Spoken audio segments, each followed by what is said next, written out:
যাদের বাংলাদেশের ইতিহাস সম্বন্ধে কোনো আইডিয়া নাই, বাংলাদেশের কালচার সম্বন্ধে কোনো আইডিয়া নাই, তারা বলবে ৭১ বাদ যে কথা হচ্ছে বিএনপির লোকজন লুটপাট করছে বা চান্দা তুলছে। কেন ভাই, আইন শৃঙ্খলা বাহিনীকে কেউ থামিয়েছে?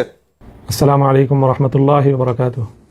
দর্শক শ্রোতা মণ্ডলী, আজ সারাদিন বিভিন্ন গণমাধ্যম এবং সামাজিক যোগাযোগ মাধ্যমে আপনারা একটি বিষয় লক্ষ্য করেছেন। স্থানীয় বিএনপি নেতা রাজেশ খানের নেতৃত্বে এই জাতীয় কার্যকলাপ পরিচালনা করা হয়।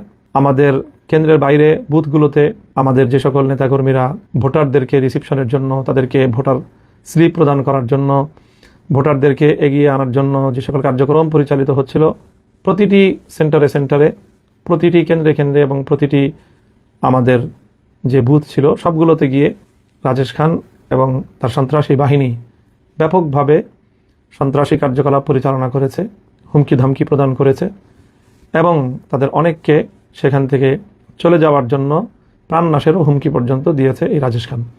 এই কথাগুলো আজ আমি ইলেকশনের অনেক দিন পরে এসে বলছি তা নয়। আমি 12 তারিখ সকাল 10টার মধ্যেই এই কথাগুলো আমি গণমাধ্যমে বলেছি এবং রাজেশ খানের নাম নিয়েই আমি আমার এই অভিযোগের কথাগুলো সেখানে ব্যক্ত করেছি।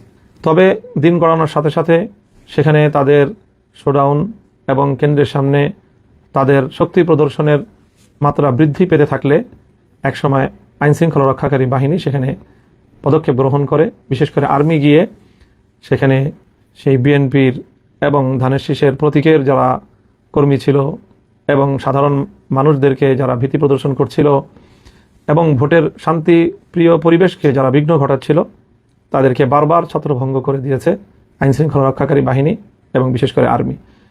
এবং সেখানে তাদেরকে ছত্রভঙ্গ করতে গিয়ে সেখানে আর্মি অ্যাকশনে গিয়েছে, লাঠিপেটা করেছে ব্যাপকভাবে।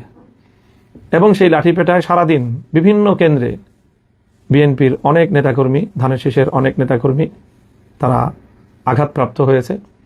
ক্ষেত্র বিশেষে তাদের সাথে সাথে আমাদেরও অল্প কিছু লোক আর্মির সেই প্রহারের শিকার হয়েছে এবং তারাও আহত হয়েছে। এবং সেই আহতদেরকে আমি 12 তারিখ রাতেই তাদের শয্যাপাশে গিয়েছি এবং তাদের চিকিৎসার ব্যবস্থা আমি গ্রহণ করেছি।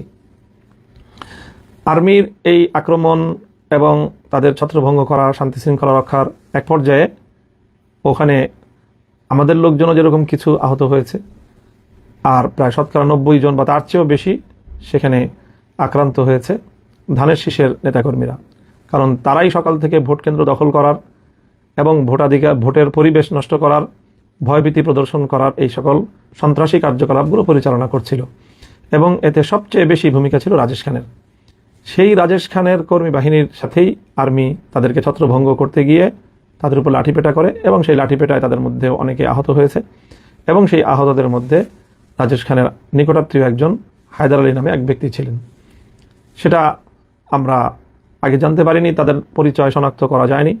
আজকে ধানের শীষের প্রার্থী হয়তো আগাম তারা অনুভব করেছিল যে হায়দার আলীর তার অবস্থা শোচনীয়, আর্মির লাঠিপেটায় গুরুতর আহত এবং আইসিইউতে সে সম্ভবত ভর্তি ছিল এবং আমরা আশঙ্কা করছি যে তার অবস্থা সংকটাপন্ন এবং তার মৃত্যু নিশ্চিত জেনেই সকালবেলা ধানের শীষের প্রার্থী একটি এখানে সিন ক্রিয়েট করেছে এবং আমাদেরকে বা আমাদের উপর এর দায় চাপানোর জন্য একটি নাটক মঞ্চস্থ করেছে এবং সেই নাটকের মাধ্যমে মূলত তাদের সন্ত্রাসী কার্যকলাপ, রাজেশ খানের এই দখলদারি, সন্ত্রাস এবং ভোট কেন্দ্র দখল করার তাদের এই প্রবণতা এবং তার প্রেক্ষিতে সেনাবাহিনীর পদক্ষেপের বিষয়কে আড়াল করার জন্য শাক দিয়ে মাছ ঢাকার একটি প্রবণতা হিসেবে হঠাৎ করে আজ ইলেকশনের এতদিন পরে এসে এই জাতীয় ঘটনার দায়